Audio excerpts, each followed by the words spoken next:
आप ये नहीं करना because the code will be so long that you don't want to do it.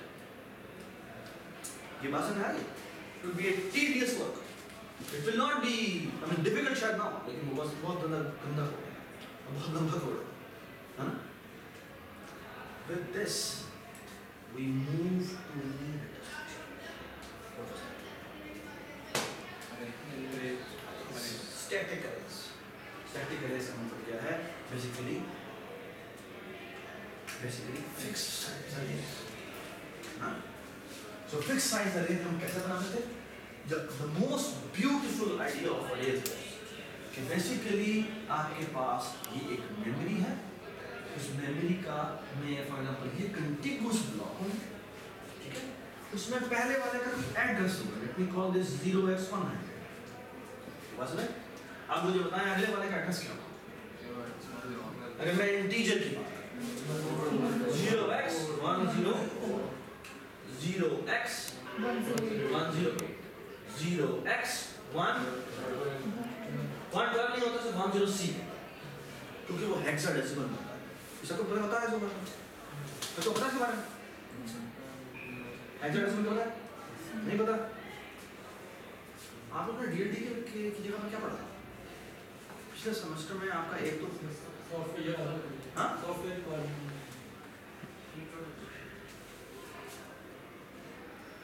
आप इसको 112 एज्यूम करते हैं, ठीक है?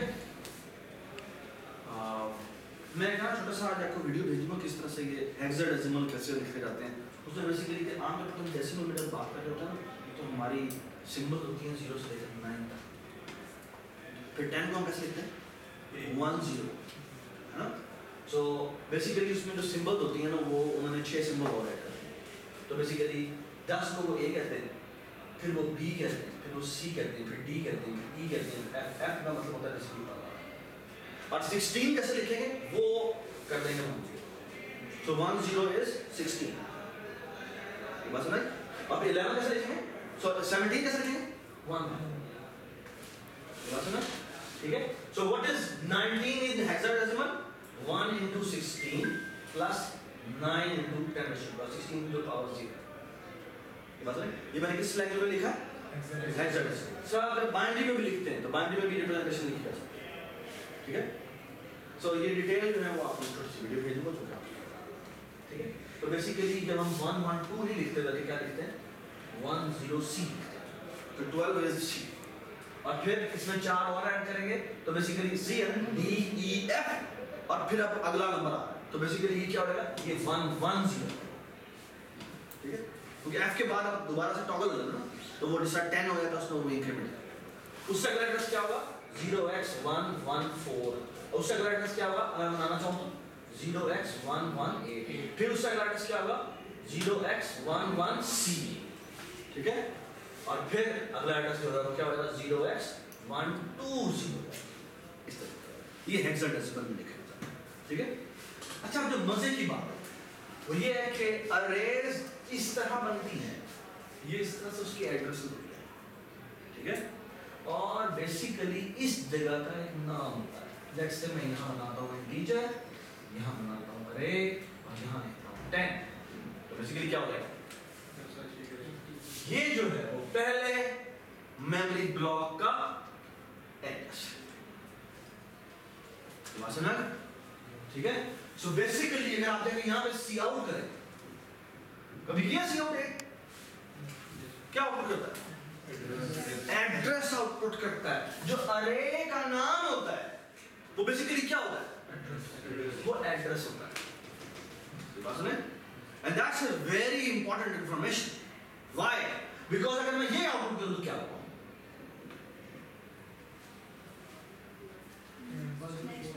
104 आउटपुट होगा। क्यों? बिकॉज इसका मतलब क्या है? नेक्स्ट एड्रेस पे जाऊंगा। बात सुने? अगर मैं ये करूं तो क्या आउटपुट होगा? 108 आंसर आएगा। अगर मैं a+3 करूं तो क्या आउटपुट होगा? 100x10c आंसर आएगा। ये बात सुने? और मजे की बात, जब हम ये लिखते हैं a0, इसका मतलब क्या होता है? बेसिकली इसका मतलब होता है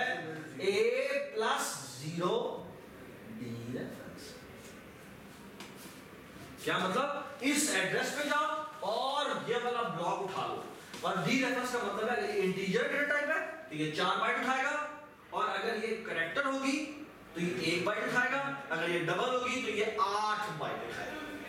ये बात समझ? सो ये डी रेफरेंसिंग है, ये तीसरा डिसाइड होती है ये डेटा टाइप से। ये जो स्टार है ये इससे डेटा, ये जो प्लस है ये भी डेटा टाइप से। Does it make sense? ठीक है? Does it make sense? तुम्हारा नाम क्या है? अली। अली बीटन। ठीक है? जब हम ये लिखते हैं A1 को आउटपुट कर, बेसिकली ये कैसे ट्रांसलेट होता है? A+1 This means this. Does it make sense? Now the most beautiful thing is, okay, now using this one variable which holds the address of a base, I can actually, मुझे 1000 variable बनाने की जरूरत नहीं है. What I can do is I can loop through it. So I is equal to 0, I is less than 10, I plus plus, and I will say cout a I. What a fantastic idea! Using only 2 variables, I can access as much as I like. You was right? What a fantastic idea! है ना? ये एक बहुत बड़ा revolution था। Data structure की जबान में ये एक बहुत बड़ी बात थी कि बाय यूजिंग 2 वेरिएबल्स ओनली मैंने क्या कर दिया है, मैं एक मिलियन की मेमोरी एक्सेस करनी चाहिए। ये बहुत बड़ी बात थी। बस अदरवाइज तो मुझे कितने लेबल बनाने पड़ते थे? मुझे अगर 1000 मेमोरी चाहिए तो मुझे 1000 वेरिएबल बनाने पड़ते, 1000 लेबल इंट्रोड्यूस करने पड़ते। The fantastic idea about this was कि using only 2 variables, I can now access as much as I like. ये बात समझ? Everybody understand? This was a fantastic idea. Okay? Not only this, there was another advantage. एक तो ना इसका structure कर सकते हैं, एक मजीद स्ट्रक्चर की बड़ी खूबसूरत चीज की जा सकती है जिससे एक और बड़ा रेवोल्यूशन बताएंगे। वो क्या किया था हमने अरेज के साथ? सॉर्टिंग करने से क्या असेंडिंग में रख दिया या डिसेंडिंग में, इससे क्या हो गया? सब चीज आसान हुई। कैसे आसान? वो तो सिंपल है, नहीं हो सकता कि मैं सर्च करता रहूं 16000 मैं स्कैन थ्रू करूंगा मैं पहुंच जाऊंगा। सब कुछ समझ में क्या रहा हूं? सिंपल अरे में भी सर्चिंग तो आसान ही, मैं एक बार लूप लगाऊं खड़ा पहुंच जाऊंगा, है ना? लेकिन सॉर्टेड अरे से क्या फर्क हुआ? डाटा रेंज हो जाएगा। सीक्वेंस में तो उसे आप सर्चिंग में मॉडिफाई करनी पड़ेगी, तो यूज क्या करना पड़ेगा? डाटा रिट्रीव करना है, डालना है तो वापस आना है। सबसे बड़ा नंबर निकालना है। हां, सबसे लार्ज नंबर निकालना है। सबसे लार्ज नंबर निकालना है, ठीक है, वो सबसे एंड में पड़ा। चलो सबसे मिनिमम निकालना है, वो सबसे शुरू होगा। लेकिन मैंने कोई भी एलिमेंट निकाला कि फलां ये एलिमेंट इसके अंदर है या नहीं, ये कैसे निकालना? सिंपल है, तो सिंपल है, लूप लगाना टा अरे मुझे पूरा लूप एग्जॉस्ट करना समझ नहीं है ना? लीनियर सर्च इसी को कहते हैं। अगर मुझे सॉर्टेड मिला है तो भी यही करूंगा। क्या करूं? एक मिनट, ये सिंपल एक नहीं तो ये मैं सीधे जाता तो हां जी कहां तक जाता? मैं यहां से एक तरीका तो यही है कि मैं यही वो दूसरा मैंने अगर अरे सॉर्टेड ना हो तो मैं सीधे करता है ना? लेकिन मुझे एक बात बताओ, मैं यूं चलता जा रहा हूं, मैंने एलिमेंट सर्च करना था 700, अगर मैं यहां पहुंचा हूं और यहां पर वैल्यू पड़ेगी 1000, मुझे आगे जाने की जरूरत नहीं। मुझे आगे जाने की जरूरत नहीं। क्यों? क्यों? क्यों? सर क्योंकि हमें वो वैल्यू मिल रही है वहाँ पे। नहीं, मुझे 700 सर्च करनी थी और मैं करता यहाँ पहुंचा हूँ, यहाँ पर 1000 लिखा हुआ है। सर उससे मतलब बड़ा डिलीट आ गया, उससे छोटा क्योंकि अरे सेंडिंग ऑर्डर में पड़ी हुई है, सॉर्टेड ऑर्डर में पड़ी हुई है, तो इससे आगे नहीं हो सकता। सो एक्चुअली मुझे लूप लगाना पड़ेगा। जैसे मुझे एक ऐसा एलिमेंट मिल गया जो कि इससे बड़ा है, आई शुड इमीडिएटली स्टॉप। ये बात समझ? सो हमें थोड़ा सा बेहतर एल्गोरिथम आ गया। सॉर्टेड होने से एक हमें एडवांटेज हुआ कि बेसिकली हम थोड़ा सा बेहतर काम कर सकते हैं। क्या हम सॉर्ट करते हम ऐसे अगर नंबर को हिट करते हैं जो कि जो सर्च करना है उससे बड़ा है, तो हमें आगे जाने की जरूरत नहीं। ये सबको समझ में आ गई बात? ये एक एडवांटेज है। हमने अपने एल्गो को थोड़ा सा बेहतर कर दिया, क्या इससे भी बेहतर कर सकते हैं? क्या इससे भी बेहतर किया जा सकता है? जी बेटा, नाम क्या? आपका नाम क्या? आयशा जी बेटा, बताएं क्या इससे बेहतर किया जा सकता है? अरे सॉर्टेड पड़ेगी, मुझे कोई नंबर बताएं। लेट्स से -100, 5, 50, 75, 750, 1000, 2000, 500, 3000 और 3750। ये डेटा मैंने कोई भी नंबर सर्च किया, लेट्स से मैंने 700 सर्च किया। अब एक तरीका ये कि मैं यहाँ से सोच रहा हूँ बस आगे जाने दो। क्यों? क्योंकि ऐसा हम जो बड़ा है उससे आगे जो होंगे वो क्या होंगे, इससे बड़े जी। ये बात सुने, ये हमने अभी तरीका सोचा है। क्या इससे बेहतर तरीका है ढूंढने का? क्या इससे बेहतर तरीका है? And the answer is yes. Here's the idea, जो बहुत फेमस है। आप लोगों ने इंट्रो किससे पढ़ी? अरे भाई, हाँ? इंट्रो कितना इंट्रो? मिट्टू के फॉर्म लगा दिया, मिट्टू से मिट के फॉर्म लगा दिया, मिट के फॉर्म लगा दिया, तो आ गई। तो उन्होंने ये आइडिया दिया था कि एक काम करते हैं, हम मिडिल में रखें, ठीक है? तो ये लेट्स ऐसा स्टैंड फॉर स्टार्टिंग इंडेक्स, ये आइए जो कि आखिरी हमें करते हैं, हमें एम आई देते हैं जो कि है मिडिल इंडेक्स, ठीक है? हम ना इस वैल्यू को इस वैल्यू से कंपेयर करते हैं, जो वैल्यू हम सर्च करना चाहते हैं, ये टारगेट वैल्यू हम सर्च करते हैं, ठीक है? ये बात नहीं, जब अरे मेरी सॉर्टेड है, ठीक है? तो मैं इस वैल्यू को इस वैल्यू से कंपेयर करता हूँ। मैंने कंपेयर किया, अगर ये वैल्यू पड़ी हुई थी बेटा 7 और ये वैल्यू पड़ी हुई थी लेट्स से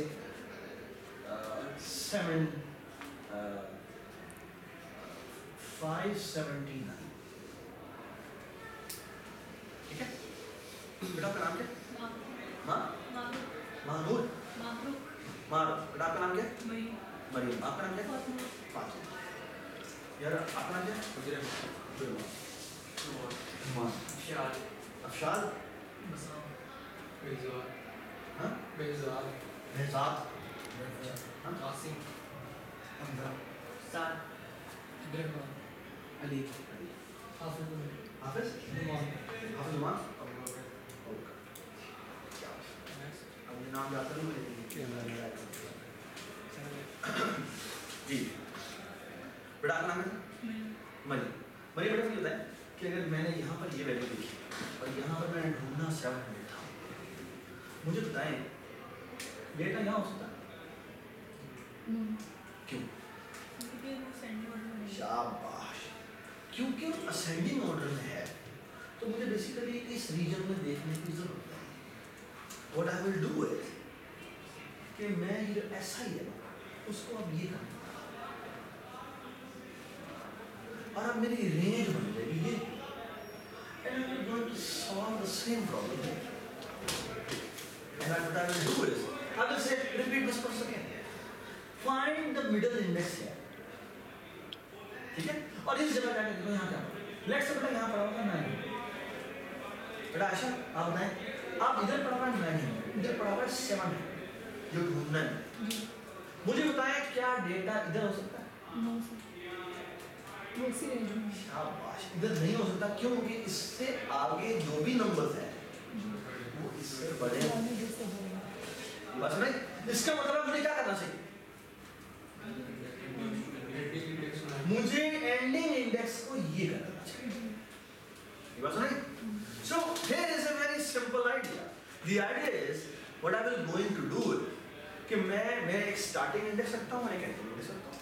मैं इस रेंज का मिडिल निकालता हूँ, मैं इस मिडिल पे चेक करता हूँ क्या वैल्यू पड़ेगी। अगर वो वैल्यू जो ढूंढनी है उसके बराबर है तो मैं उसी को इक्वल करके दे दूंगा। ये बात समझ में? ठीक है? और कि भाई ये इस इंडेक्स पे मुझे वैल्यू मिलेगी।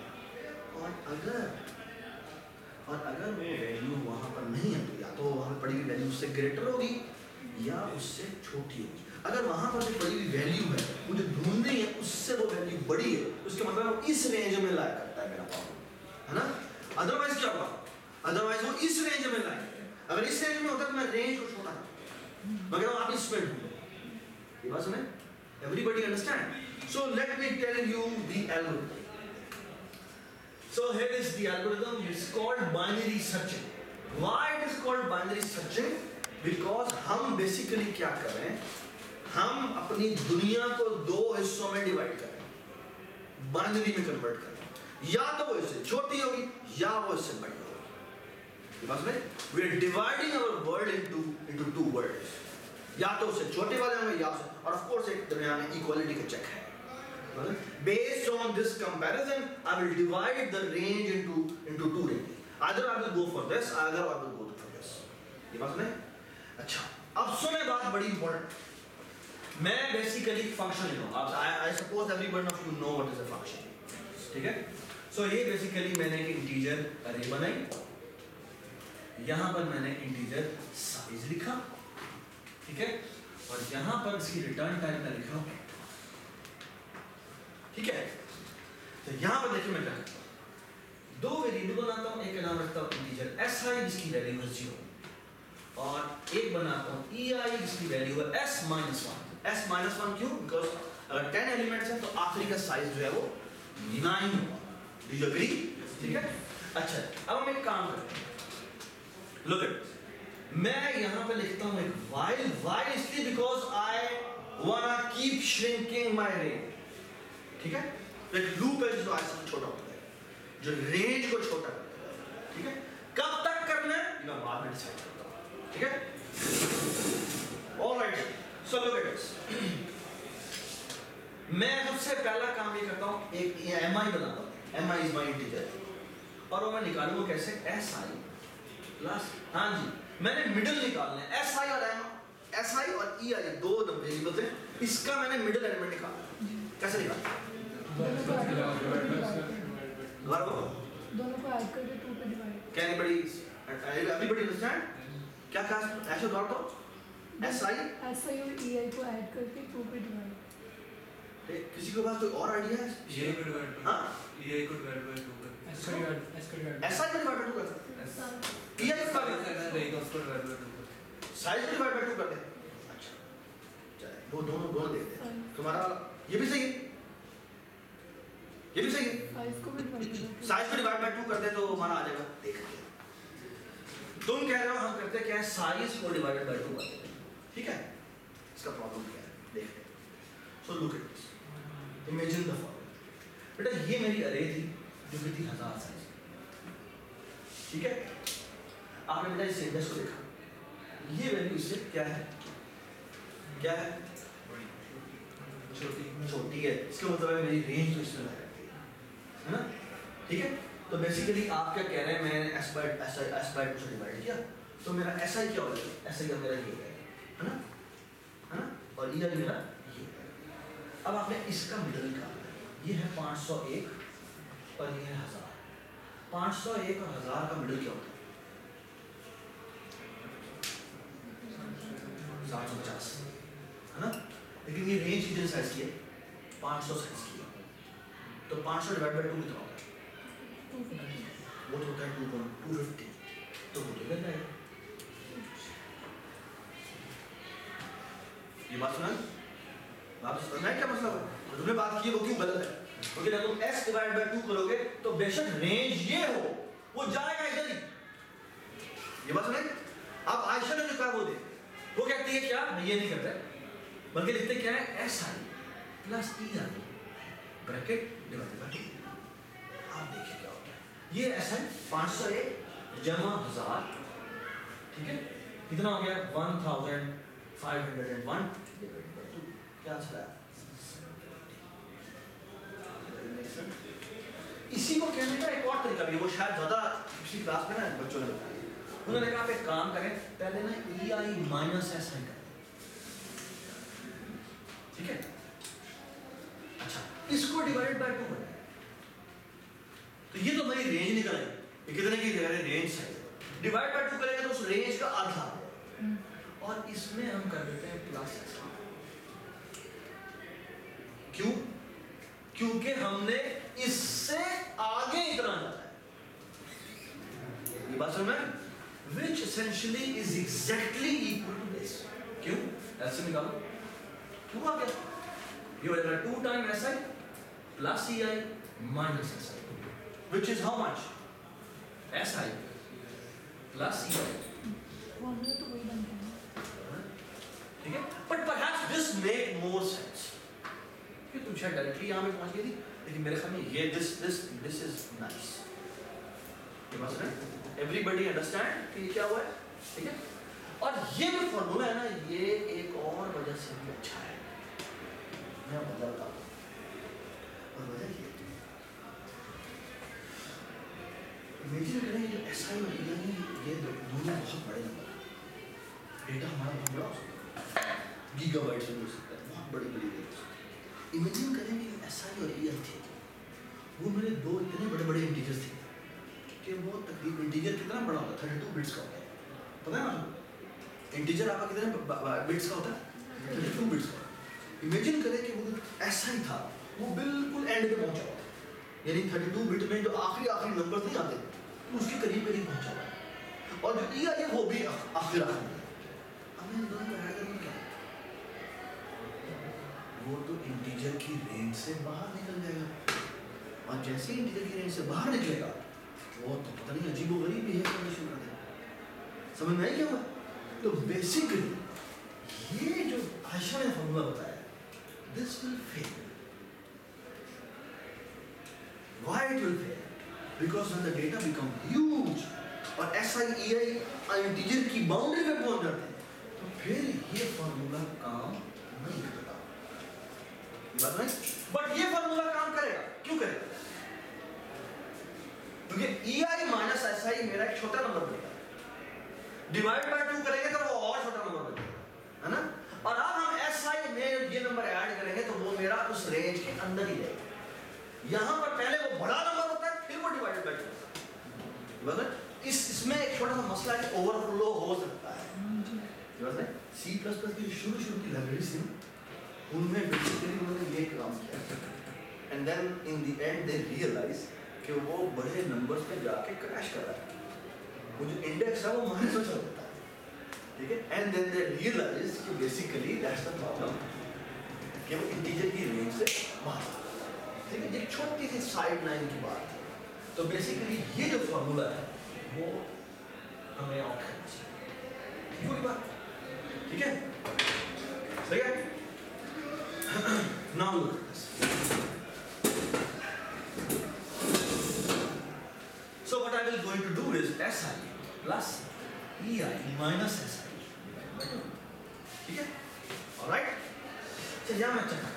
If A of MI अगर वो डबल इक्वल टू बराबर, बाय द वे सर्च करना है ना हमने, तो मैं एक इंटीजर T भी भेजना चाहिए, ठीक है? अगर ये डबल इक्वल टू T हो जाए तो मुझे रिटर्न करवा देना चाहिए क्या?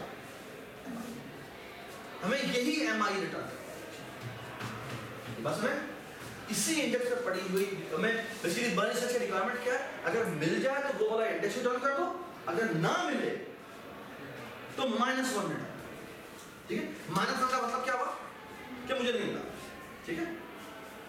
ऑलराइट जी, यहां पे आते हैं else if A of MI, अगर ये वैल्यू, ये लिखिए मत, अगर ये वैल्यू ग्रेटर देन है, ये वीडियो लेक्चर में अपलोड करूंगा, अगर ये वैल्यू ग्रेटर देन है T के, तो किसको मुझे छोटा करना है?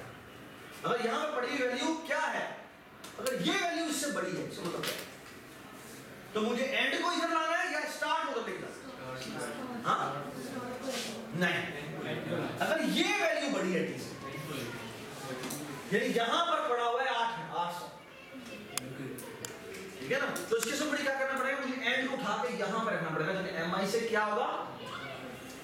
MI होगा MI से छोटा होगा, MI से 1 कम होगा। हम एंडिंग इंडेक्स को बराबर कर रहे हैं किसके? MI -1। और इसके एवज में क्या करें? SI इज इक्वल टू क्या करें? या तो इक्वल होगा या ग्रेटर देन होगा या लेस देन होगा। अगर लेस देन है तो क्या करना चाहिए? हमें SI को उठा के यहां ले जाना चाहिए। तो SI को किसके बराबर करना है? MI plus 1। यार ये नहीं होना चाहिए। तुम्हारा नाम क्या? कासिम। ये नहीं होना चाहिए। ओके, ये मुझे मेरा जो पॉइंट है जिसमें मैं आपसे बात करता हूं, ये वो पॉइंट। एक मोबाइल यूज कर रहा हूं, ठीक है, मोबाइल किसी क्लास में लेकर यूज किया, मैंने उठा के यहां फेंक, ठीक है, और अब मैं अच्छा कर रहा हूं, ठीक है, मैंने क्लास में करा। तो ये नहीं होना चाहिए, ये अच्छी बात है, ठीक है। सो फार सो गुड। अब क्या हुआ? सो पहले हम इसे इंडेक्स को देखें। अगर ये वैल्यू इससे बड़ी है तो ई को आई को यहां रखना है, ठीक है, ठीक है। फिर वो इसके मिडिल में जाएगा और इसको इससे कंपेयर लेट्स से यहां में 500 तो वो कहेगा वो SI को उठा के यहां, ये बात सुनाई। फिर वो इसके मिडिल में जाएगा और करता करता करता करता कब तक वो करता रहेगा, या तो उसको इंडेक्स मिल जाएगा, उस केस में ये रिटर्न कर देगा, या क्या क्या क्या हो जाए कि ये लूप ब्रेक हो जाए, क्या हो जाए कि ये लूप ब्रेक स्टार्टिंग और एंडिंग इक्वल हो जाए, इक्वल है ब्रेक नहीं होना चाहिए, क्योंकि जब स्टार्टिंग और एंडिंग दोनों इक्वल हो गए तो उसका मतलब रेंज एक साइज की है। समझ आई बात? समझ आई क्या बात हुआ?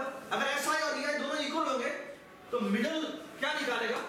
मिडिल इन दोनों को 0 कर देगा, वो SI के बराबर ही कर देगा। इसका मतलब है वो एक एलिमेंट पे चेक कर रहा है, यदि रेंज कम होते होते कहां आ गई है? 1 पे होगी। अगर 1 के बराबर होगी तो SI को इधर करेगा या EI को इधर करेगा, क्या हो जाएगा?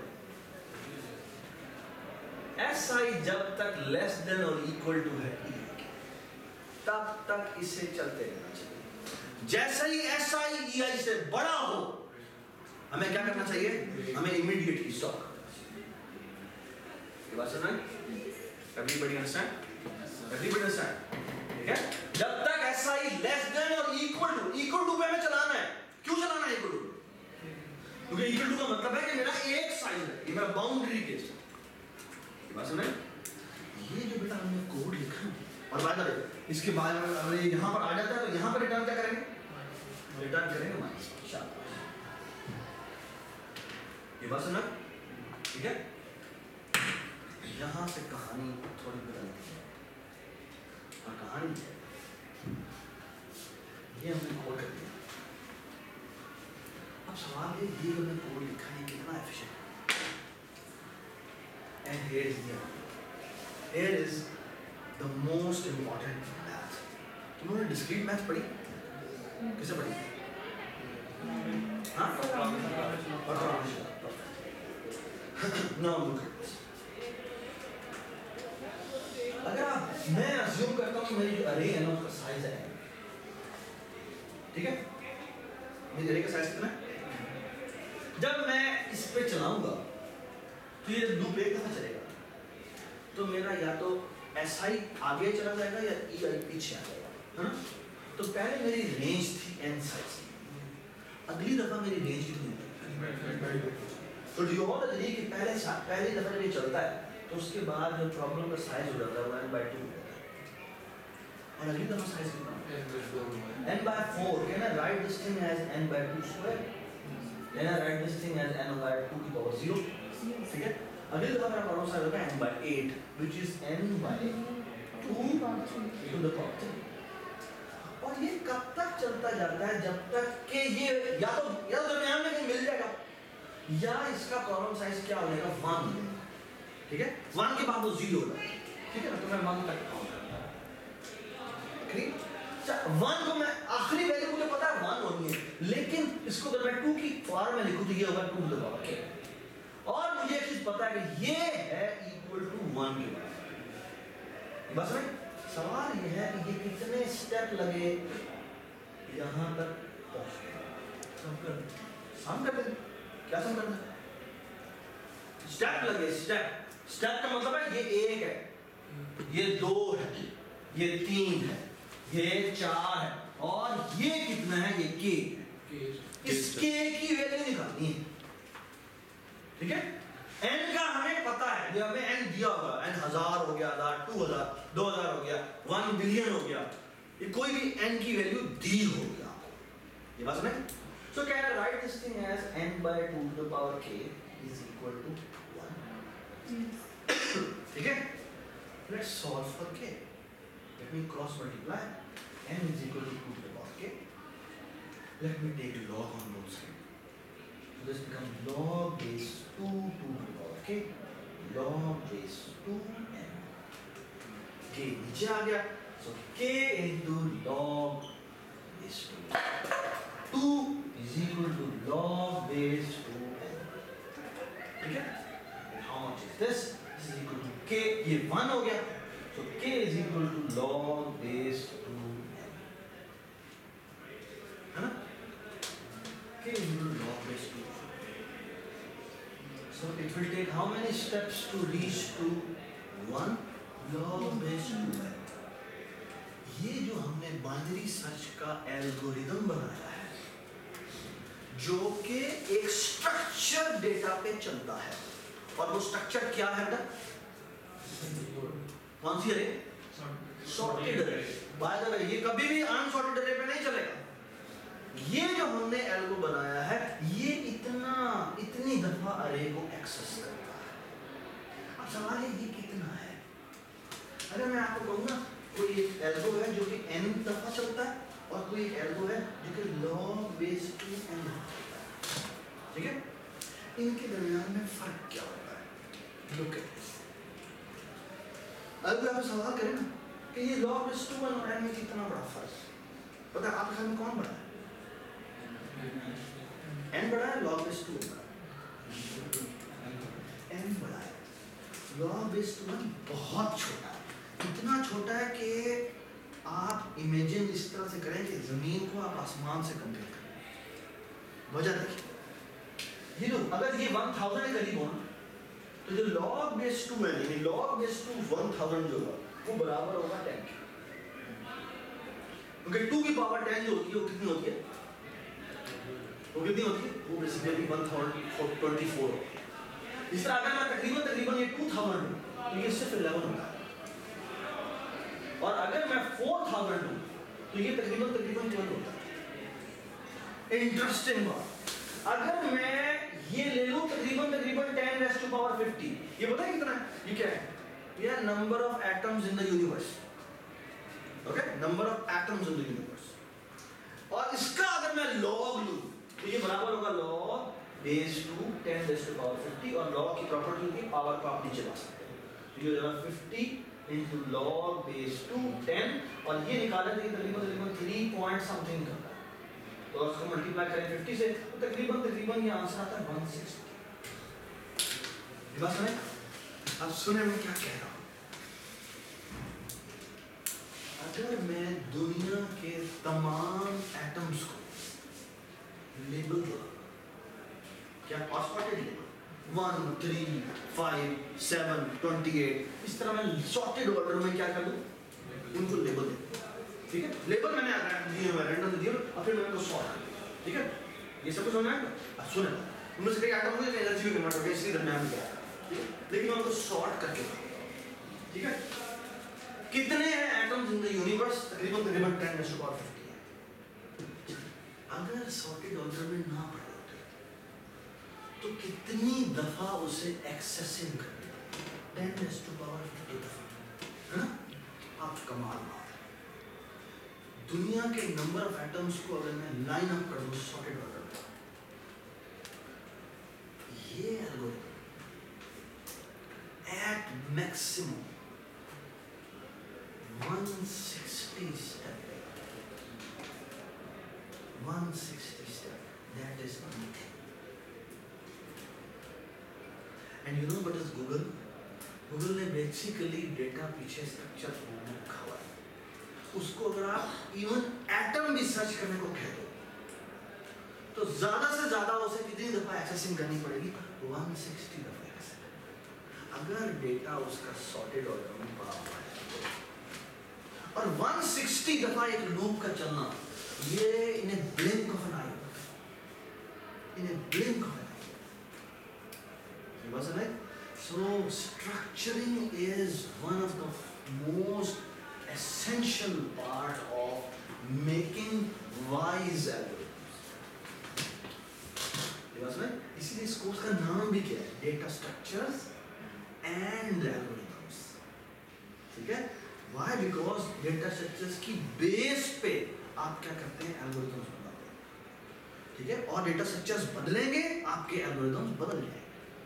सो how you design your data structure, that will going to affect your algorithm, right? Because आपके एल्गोरिथम उसके ऊपर बेस कर रहे हैं। Does it make sense? और ये जो मैंने आपको लॉग कहा है, ये लॉग क्वांटिटी और एन जो क्वांटिटी है, अगर कोई कहे ना कि मैं कंपैरिजन करना है तो तुमने कहना अस्तगफिरुल्लाह, ये क्या बात है? ये तुम तो कंपेयर नहीं कर सकते। एक क्या तितली और वो क्या जनाब वो क्या कहते हैं, तितली का शोरबा व्हाटएवर, और जो दूसरा जो एन है, n is huge, you can't compare this to. Does it make sense? Does it make sense? ठीक है, तो ये बड़ी इंपॉर्टेंट बात है जो तुम्हें ध्यान से, ठीक है? So far so good. तो log n और n में बहुत बड़ा फर्क है, और log n क्या है ये हमने अभी देखी है, ये बात सुना? ठीक है? So far so good. Everybody is with me? So अब मैं आपको बताता हूँ हमारी जो लैब है वो फ्राइडे को लैब है, ठीक है? तो मैं आपको उसमें लैब में एक प्रॉब्लम है उस बारे में बता देता हूँ आपको, नेक्स्ट क्लास में थोड़ा डिस्कस कर लेंगे। तो बेसिकली आपको एक अरे मिलेगी, वो अरे सॉर्टेड ऑर्डर में होगी, उसका कोड भी मैं आपको दे दूंगा कैसे उसको सॉर्ट किया हुआ है, ठीक है? अब हमें बाद में पढ़ना है सॉर्टिंग में से पढ़ी थी आपने, बबल सॉर्ट किया, स्पेशल सॉर्ट किया था। स्पेशल सॉर्ट मिनिमम निकाल के उसको पहले पे रखा, फिर मिनिमम निकाल के उसको सेकंड पे रखा है, ठीक है? ऑलराइट, बात ये सारी सॉर्टिंग अलग अलग नेक्स्ट क्लास, ठीक है जी? तो बेसिकली आपने क्या करना है, डेटा लेना है, एक एमबी का डेटा, उसको सॉर्ट कर देना है। ये सॉर्टिंग का जो लिखा आपको लिखने की जरूरत नहीं, मैं लिखाया आपको, आप इसे जो कॉल करना है वो डेटा सॉर्ट हो जाएगा। ये पूरा कोड मैंने दिया हुआ। बेसिकली आपने बेटा करना क्या है, उस पे लीनियर सर्च कॉल करनी। लीनियर सर्च का कोड का पता है, ये आप बेसिकली एक सिंपल लूप लगाएंगे और कहेंगे आप ये वो मिल जाए तो ठीक है, नहीं तो बस, ठीक है? फिर दूसरा जो हमने किया है कि चलते रहो, ऐसे बड़ा एलिमेंट मिले रुक जाओ और वहीं रिटर्न करो, ठीक है? तीसरा क्या है, तीसरा ये बाइनरी सर्च, हम उसे कोई भी एलिमेंट देंगे कभी सर्च करो, देखो दोनों तीनों एल्गोरिथम के दरमियान में कितना बड़ा फर्क है, ठीक है? ये कितना टाइम लेता है, ये कितना टाइम लेता है, ये you will see a huge difference, ठीक है? अगर मेरा डेटा MBs में GB भी चलना शुरू हो जाए फिर तो बहुत ठीक है? बाइनरी सर्च ऐसे आपको आंसर लगा देगा, और जो आपका लीनियर सर्च है वो उस पर टाइम लगेगा, बहुत टाइम लेगा, ठीक है? उसकी एक हिंट आपको मैंने दिखा दी, एक ग्लिम्स आपको मैंने दिखा दी, मैं आपको दूसरी ग्लिम्स दिखाऊंगा, ठीक है? वापस चलिए, अभी तक हमारा सफर कहां तक पहुंचा है? We started with our first data structure and that was variable, ठीक है? We moved to new data structure that was static arrays, ठीक है जी? Static arrays were fantastic. We discovered so many. अच्छा, वो हमने यहाँ पर बहुत सारी चीजें देखी, हम अरिथमेटिक के काम, अरिथमेटिक, लॉजिकल, कंपैरिजन, इस तरह के बहुत सारे काम यहाँ कर पा रहे थे वेरिएबल के साथ। हमने स्टैटिक एरर में जो कभी कमाल काम किया, हमने एक और काम किया, हमने इसको स्ट्रक्चर दिया। स्ट्रक्चर का मतलब क्या है, हम बेसिकली डेटा सॉर्टेड ऑर्डर में रख सकते हैं, और सबसे कमाल चीज हमने की है, हम आप सर्चिंग कर सकते हैं और एफिशिएंट सर्चिंग कर सकते हैं, एफिशिएंट सर्चिंग कर सकते हैं, बस में, ठीक है? ये हमारी स्टैटिक अरेज थी। स्टैटिक अरेज में क्या स्टैटिक अरेज में एक बहुत बड़ा प्रॉब्लम था, जिसकी वजह से हमने ऊप में कुछ नई चीज की थी, साइज फिक्स था, और साइज रियलिटी में फिक्स नहीं होते। हर सेकंड में आप फेसबुक का देखें, फेसबुक का हर सेकंड में आपका हजारों जीबी का डेटा अपलोड होता है, यूट्यूब पे हजारों जीबी का डेटा हर सेकंड पे अपलोड होता है, ये I am not joking, this is the reality. Facebook पे, गूगल पे कितनी क्यूरीज होती हैं एक सेकंड में, there are billions of queries in seconds, and वो सारी इंफॉर्मेशन वो सेव करता है। सवाल ये कि स्टैटिक अरेज काम नहीं करेगी, रियलिटी में स्टैटिक अरेज काम नहीं करेंगे because the data is changing and the new data is arising and the previous data is actually archived, deleted. ठीक है, कई चीजें डिलीट हो गई। So the thing is how to store that data in dynamic form. Static arrays काम नहीं करेंगे। ये बात सुने? So static arrays से हम फिर बाहर निकले और हमने बेसिकली एक कमाल काम किया और that was dynamic arrays। ये बात सुने? ठीक है? और dynamic array में पहले हमने वो न्यू से मेमोरी हीप पर एलोकेट करना चाहिए थी, कैसे वो हम जी। आपको याद है टेम्पलेट्स किए थे लास्ट क्लास में, लास्ट सेक्शन में। सो बेसिकली हम क्या करते हैं, मैं बेसिकली ऐसी डायनामिक अरे बना रहा हूं जो कि ग्रो हो जाए। ठीक है, और मैं इसका बड़ा सिंपल फॉर्म आपको देता हूं। तो बेसिकली हम यहां लिखते क्या है, टेम्पलेट, यहां पे टाइप नेम लिखा था, क्लास लिखा था, टाइप नेम क्लास भी लिख सकते हैं भाई, टाइप नेम टी कर देते हैं, क्लास ग्रोएबल अरे। ठीक है, इसका नाम है GH, ये स्टैंड फॉर ग्रोएबल अरे। ठीक है, आपका नाम से ग्रोएबल अरे रखिएगा। यहां पे हमने क्या रखा था, एक T टाइप का V's रखा था, V stand for values. Okay, और हमने रखा था इंटीजर साइज। ठीक है, और अब क्या करते हैं जी, यहां पर आगे पब्लिक में हमने से कंस्ट्रक्टर बनाया, इसमें कोई पैरामीटर पास नहीं हो रहा। और ये क्या करेगा बेटा बताएं, ये साइज इज इक्वल टू 0 कर देगा और वीज is equal to null ptr। ठीक है, सो फार सो गुड। ठीक है, चलो शफल अपनी पोजीशन शफल करो।